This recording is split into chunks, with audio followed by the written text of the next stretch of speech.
SMS Heng Chee.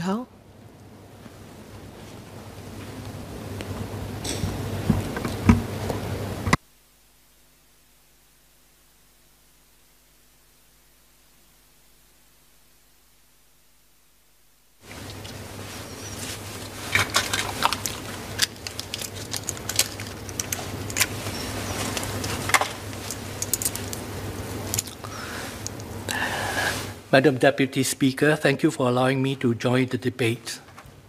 Yesterday, the three ministers who co-chair the Multi-Ministry Task Force, or MTF, explained the sequence of events that led to the retightening of posture to Phase 2 Heightened Alert.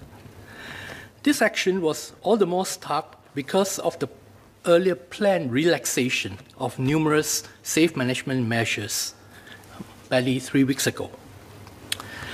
One thing was very clear from their statements, which is the intent to move carefully and safely to reopen Singapore's economy and relax social restrictions. That intent remains unaltered despite this big bump on the road toward that destination. Madam, I would like to share 3 points that I believe would be essential for mission success, the mission being how do we carefully and safely reopen Singapore's economy and steadily relax the social restrictions. First, I think we now recognize that so long as our population is not sufficiently vaccinated, we will find it hard to accept COVID-19 big flare-ups. Yet, this is precisely what has happened to us over these last 3 weeks. So it can happen, it has happened. And we have to find ways to de-risk quickly. And to de-risk as quickly as possible, we have to increase our vaccination rate as quickly as possible. We have to shorten that night. In Chinese, there's a saying, 夜长梦多. In other words, when the night is long, there are many dreams. Many things can happen if the period gets longer. So we have to keep it as short as possible. In pressing on with vaccination, I think we must note 3 aspects. First, that our most vulnerable groups, namely our seniors, have the lowest vaccination rate relative to the other age groups in our population. Therefore, it is obvious, and I think we all agree, that we must do our best and our utmost to vaccinate them as soon as possible. Number 2, that children below the age of 12 are not being vaccinated. So, because that segment of our population is not receiving vaccination, we have to compensate for that fact by pushing up the vaccination rates of the other age segments so as to attain population herd immunity. 3, that as we take steps to reopen our borders, the people entering Singapore may not be vaccinated and may bring virus into Singapore. And if these inflow numbers are large, their vaccination status may impact on our effective onshore population vaccination rate. Therefore, we have to take that into account in safeguarding our herd immunity threshold. This again argues for vaccinating as high a proportion of our local population as possible to ensure that we would have sufficient ballast. For these reasons, I am strongly in favor of government measures to incentivize rapid vaccination, including differentiating arrangements between the vaccinated and the unvaccinated. We have no choice but to push hard and with great urgency. And because we have to compensate for our unvaccinated young in order to achieve total population herd immunity, I am therefore also strongly in favor of maximum effort by tripartite partners to drive workforce vaccination, the working age population.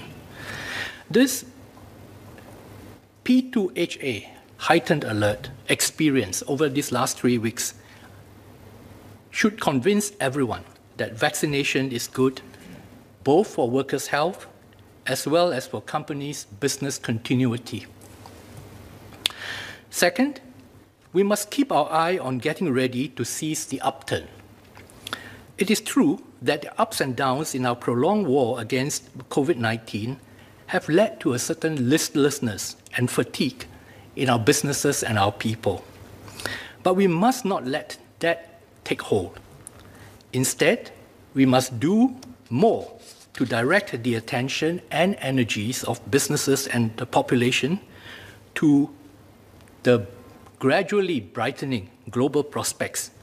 There is real hope and opportunity to be seized, provided we are ready. And to be ready means that our industries and companies have to be innovative and competitive, and our workforce equipped with the skills, technologies, and work arrangements to be effective in a post-COVID or COVID endemic world. And this will not happen automatically. It can only be achieved through solid tripartite partnership at industry and firm levels. In particular, we must focus on 3 areas. 1, skills upgrading to meet new requirements. The requirements are constantly changing and changing quickly. We must upskill our workforce quickly enough. NTUC will scale our company training committee network and OPSTAC road mapping to help companies quicken the pace of adjustment and transformation. Second, flexible work organization. COVID-19 has forced companies to work much more flexibly and unconventionally in terms of how they arrange their manpower to get the work done. Many companies learned that they can better tap and keep talent and good workers, both female and male, when they are willing and able to adapt the manpower models. So this is a lesson learned. It has delivered results in selected occupation types within companies in all industries, and we must not let that go to waste. Learn the lesson and keep it for gain. Third, fairness. A company's chances of success go up when it has a capable, engaged, cohesive workforce with high morale.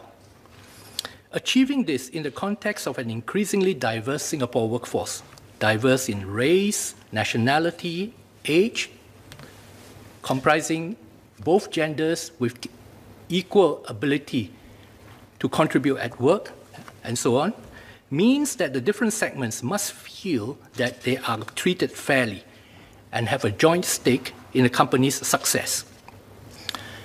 Fairness is multifaceted. For example, given rapid changes in skills requirements, it will be almost impossible to protect specific jobs from change. We should rightly, therefore, move from trying to protect jobs to protecting workers through improving their employability. So, in the context of mature workers, a topic very close to my heart, I say this: whether companies give their mature workers fair consideration and opportunity to train and upgrade their skills to stay employable will be key to whether their mature workers feel fairly treated relative to younger cohorts, and whether they feel happy to stay and contribute, or otherwise feel discriminated, disengaged, and dispirited. On this, I'm glad that the Ministry of Manpower has decided to set up a tripartite committee to consider how best to enhance effective protection against discrimination of various kinds in the workplace in order to unblock performance and potential. Done right, this will improve not only the optics of fairness at work, but will actually hone it into a competitive advantage for Singapore businesses and workers. NTUC is committed to participate actively in this committee and to work toward win-win outcomes.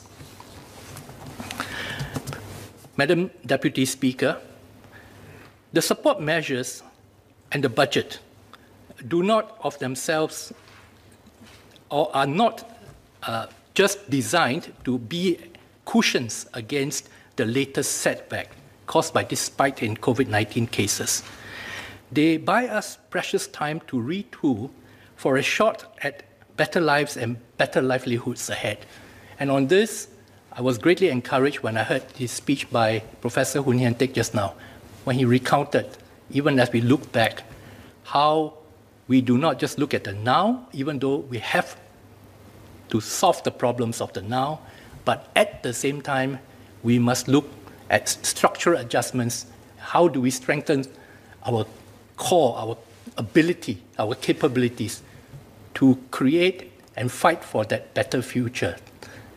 Quoting then DPM Goh Keng Swee. And I thought that that is exactly right, and we are on the same page. And we must not squander this chance. Madam Deputy Speaker, on this note, I support the budget and the support measures. Thank you.